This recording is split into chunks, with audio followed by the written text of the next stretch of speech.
తిరుపతి దేవస్థానంలో కల్తీ లడ్డు ద్వారా మరి ఆ దేవదేవుని యొక్క అపవిత్రతను చేసినటువంటి భూమన కరుణాకర్ రెడ్డి గారు ఈరోజు ఆధారాలు లేవు అంటున్నాడు.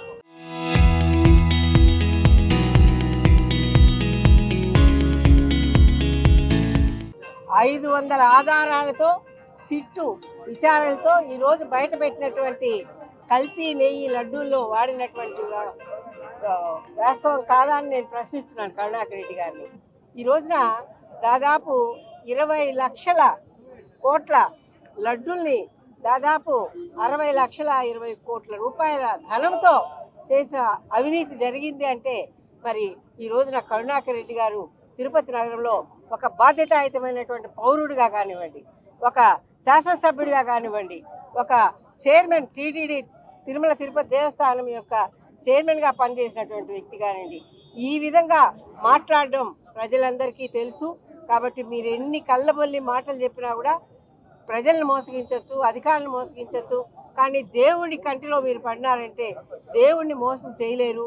ఈ రోజున థర్స్డే మరి నేత్ర దర్శనంతో నీ అంతు చూడబోతున్నానని కూడా నేను హెచ్చరిస్తూ ఇకనైనా ధర్మాన్ని కాపాడే విధంగా నువ్వు ఉండాలని నేను హెచ్చరిస్తున్నాను. ఆంధ్ర రాష్ట్రం కాదు, భారతదేశం కాదు, ప్రతి ఒక్క హిందూ కూడా బాధపడేటువంటి రోజు. వెంకటేశ్వర స్వామి పాదాల కిందన తిరుపతి ఉన్నటువంటి ప్రతి ఒక్కరు కూడా భక్తితో ఉంటారు. అట్లాంటి వ్యక్తికి చైర్మన్కి ఇచ్చినప్పుడు అతను ఎంత గొప్పగా దాన్ని పాలించాలా, దానికి ముందు వైవి సుబ్బారెడ్డి గారు ఉన్నారు, అతను ఎట్లా పాలించాలా, అలా కాకుండా అసలు పాలే లేకుండా నెయ్యిని తయారు చేసి సుమారుగా 1,60,00,000 కేజీలు నెయ్యి కొంటే దాంట్లో 60 లక్షల కేజీల నెయ్యిని డూప్లికేట్ కెమికల్స్తో వాడిన నెయ్యిని, అనిమల్స్ ఫ్యాట్తో నెయ్యిని అంతా కూడా దాన్ని తయారు చేసేసి మొత్తం హిందుత్వానికి ఉన్నటువంటి మొత్తం నాశనం చేశారు. అదేవిధంగా ఈరోజు సుబ్బారెడ్డి గారి పేకి సుమారుగా 4,80,00,000 రూపాయలు ఒక సామాన్య వ్యక్తి అకౌంట్కి ట్రాన్స్ఫర్ అయిందంటే మీరందరూ గమనించవచ్చు. ఎన్ని కోట్ల రూపాయలు లంచాలు అతను తీసుకున్నాడు. అసలు యాక్చువల్గా 250 కోట్ల రూపాయలు టర్నోవర్ ఉండే కంపెనీనే టెండర్లు వేయాలా, అలాంటి దాన్ని వీళ్ళు ఒకేసారిగా 100 కోట్ల రూపాయలు తగ్గించి 150 కోట్లు చాలు మీ టెండర్లకు ఎలిజిబిలిటీ అనేసి అని ఏమంటే డూప్లికేట్ కంపెనీస్ అన్ని క్రియేట్ చేసేసి అసలు 3 ఇయర్స్ ఇన్కమ్ ట్యాక్స్ అంతా కూడా లేకుండా జిఎస్టీ అంతా కూడా లేనటువంటి కంపెనీస్ అని కూడా వాళ్ళు డూప్లికేట్ కంపెనీస్ టెండర్స్ ఇవ్వడం కూడా చాలా బాధేసింది. అదేవిధంగా ఈరోజు కోట్లు లడ్డూలు తయారు చేసి ప్రపంచం మొత్తం పంపిస్తుండదు. ఈరోజు ప్రపంచంలో ఎవరన్నా ఒక ప్రసాదాన్ని పుణ్యంగా తింటారంటే, హ్యాపీగా తింటారంటే ఒక తిరుపతి లడ్డు. అట్లాంటి లడ్డులో ఇలాంటి కల్తీగాళ్ళు వచ్చి కల్తీ పనులు చేశారంటే ఎంత బాధ చేస్తామని చూస్తున్నారు.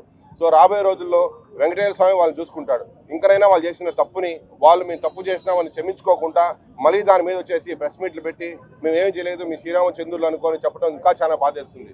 సో కాబట్టి దయచేసి ఇంకైనా మేము చేసిన తప్పు పొరపాటైన స్వామి మమ్మల్ని క్షమించిందని చెప్తే కనీసం మీరన్నా మీ నెక్స్ట్ జనరేషన్స్ అన్నా కూడా అందరూ కూడా బాగుంటారని చెప్పి మనస్ఫూర్తిగా కోరుకుంటున్నాను. సో వెంకటేశ్వర స్వామిని కూడా నేను వీళ్ళకి ఇంకా వాళ్ళకు ఉన్నటువంటి చెడు బుద్ధిని మంచి బుద్ధిగా మార్చి వాళ్ళలో ఉన్నటువంటి తప్పుని బయట చెప్పే విధంగా కూడా వెంకటేశ్వర స్వామిని వాళ్ళకి ఇవ్వాలని చెప్పుకొని నేను మీడియా మూర్తంగా నేను చెప్తూ మనస్ఫూర్తిగా సెలవిస్తున్నాను. చరిత్ర సృష్టించినోడు